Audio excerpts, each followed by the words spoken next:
Hello, my dear students. Again, we are here to study about the post-fertilizational changes in the case of plants for class 12.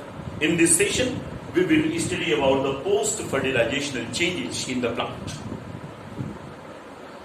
Before discussing post-fertilization changes, what do we mean about the post-fertilizational change? We mean about the development of zygote into embryo, further development as the ovary is getting changed in the fruit and the ovule is getting changed in its seeds and all these changes when we are talking about, this is known as post-fertilizational changes. Here we are going to discuss the structures one by one. I am previously going to discuss about the endosperm. As you know that this endosperm is formed by fusion of central nuclei with one male gamete, and you know two nuclei are present fusing with one male gamete. Three nucleus will be there, therefore it will be called 3N endosperm. This 3N endosperm undergo divisions. Its nucleus is dividing mitotically, and after division they are forming a structure where only nucleus are present. If only nucleus are present, then it is known as free nucleus, as you can see here.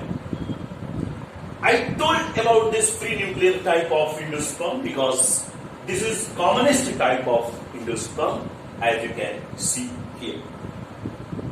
Further, if this nucleus is getting surrounded with some amount of cytoplasm, it is known as cellular type of endosperm. Cellular type of endosperm. My dear students, I would like to recall about albuminous and ex-albuminous type of seeds, as you have studied it in class 9th.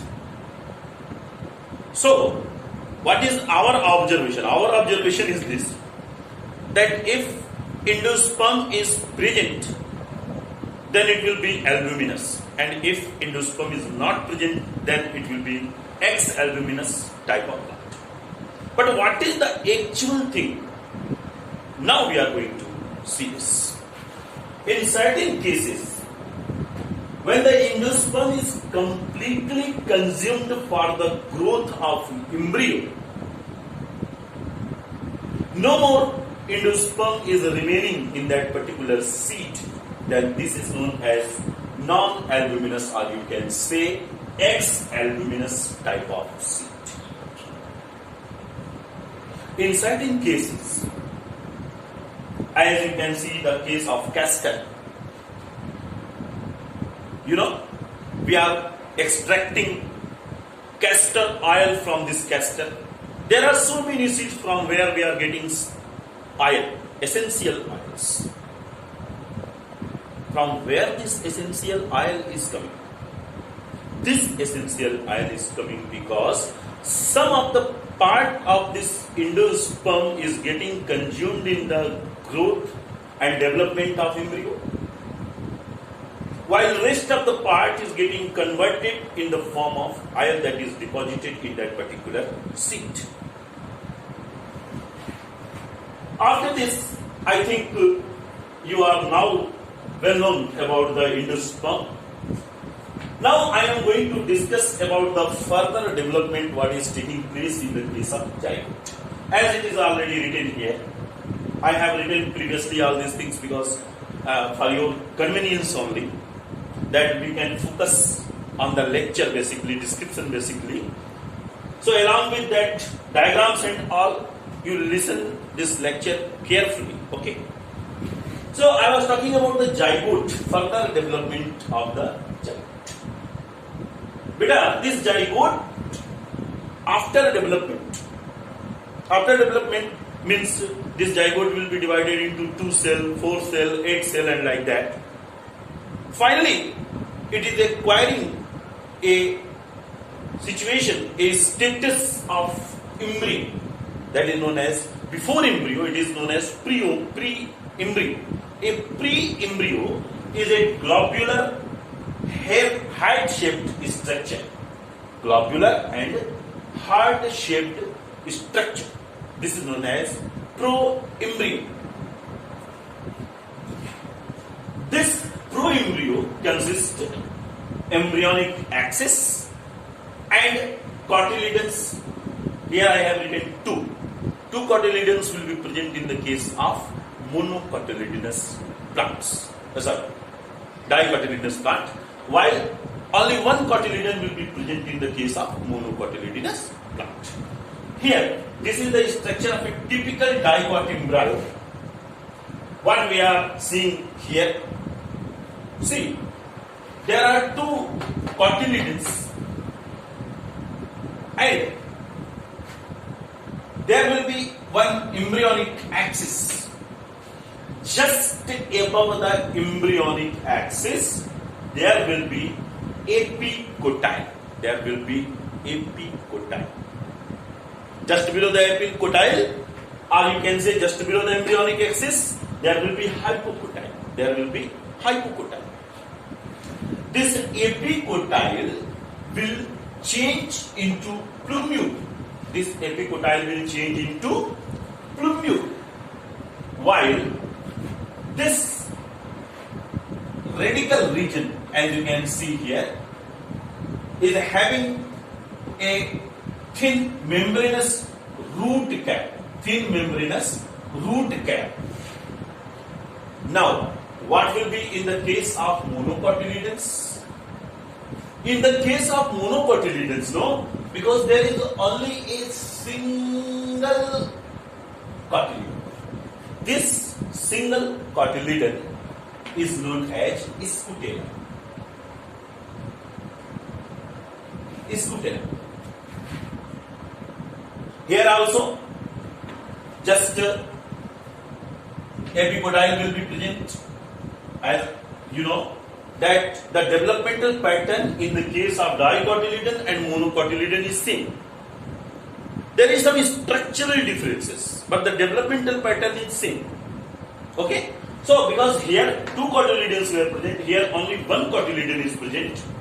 So, this one cotyledon will be called as scutellum. Scutellum.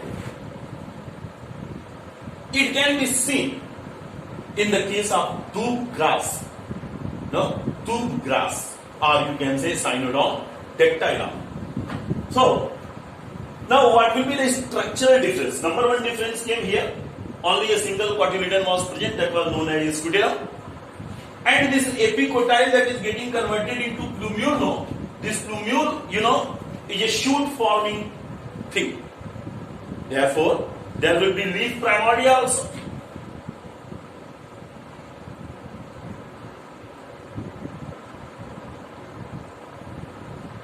So,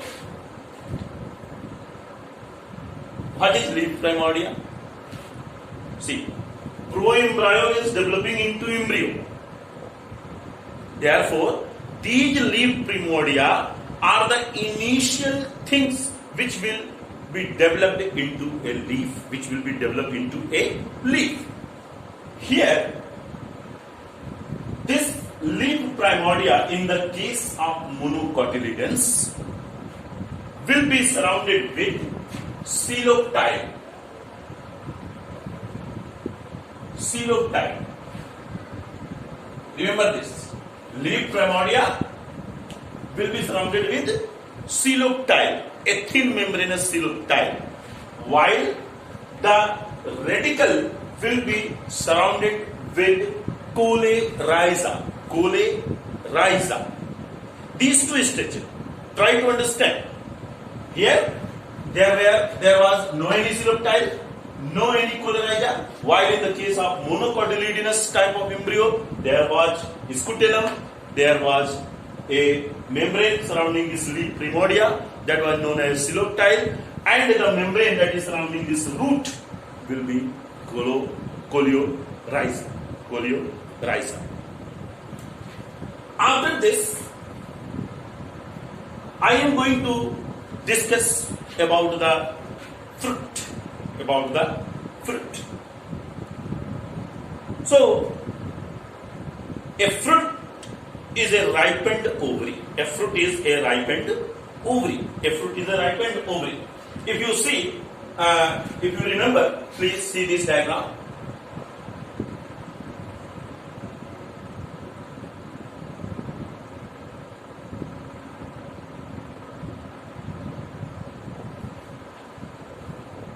There was, what is name? The place that was present between the integument was micropyle. Micropyle. And if diacyte will be here, all developments are taking place here only. So, these integuments are forming the seed coat, leaving a small pore on the surface, that is micropyle. From this micropyle, germination tube will come out from the seed. Germination tube will come out from the seed. This is the structure of fruit. Fruit can be classified into two types: true fruit and false fruit. If the fruit is developing from the ovary only, this type of fruit is called as true fruit. And if the fruit is developing from any other portion rather than this ovary, this type of fruit will be called as false fruit. This type of fruit will be called as false fruit. Okay. So this was about the fruit. There are certain things which we are going to discuss. There are three: polyembryonic, apomixis, and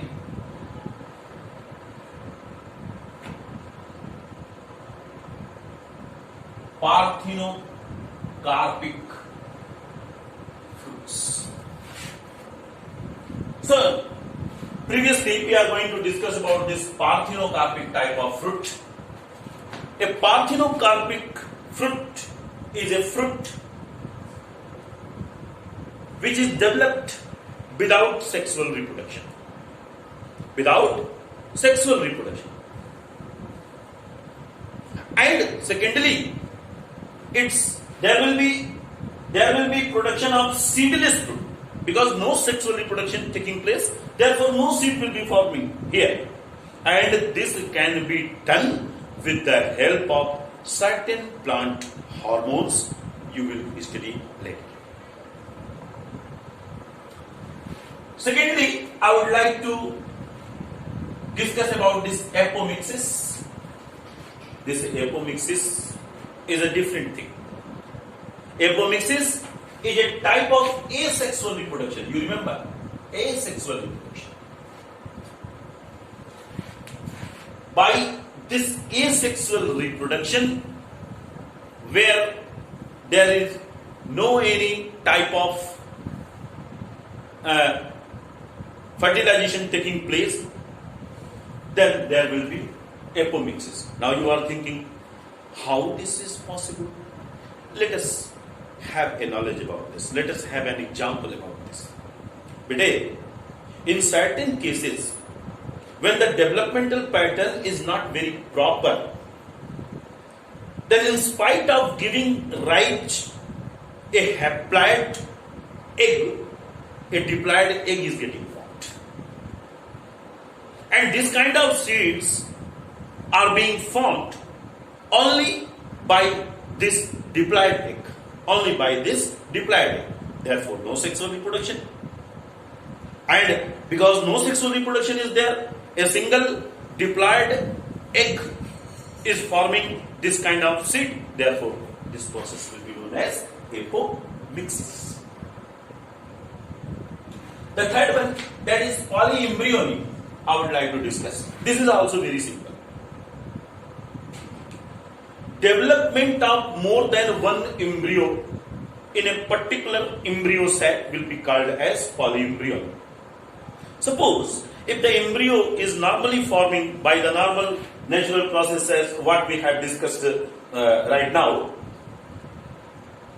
but sometimes the cells of nucellus and all, they are getting divided. And protruding this embryo sac, entering inside the embryo sac, and therefore forming the embryo. By that way, we can see development of more than one embryo in a single embryo sac. This condition is known as polyembryony. My dear students, that's all about this chapter. This chapter is finished. In my next video, I will meet you with the topic sexual reproduction in human beings. So till then, thank you very much for watching video. Thank you very much.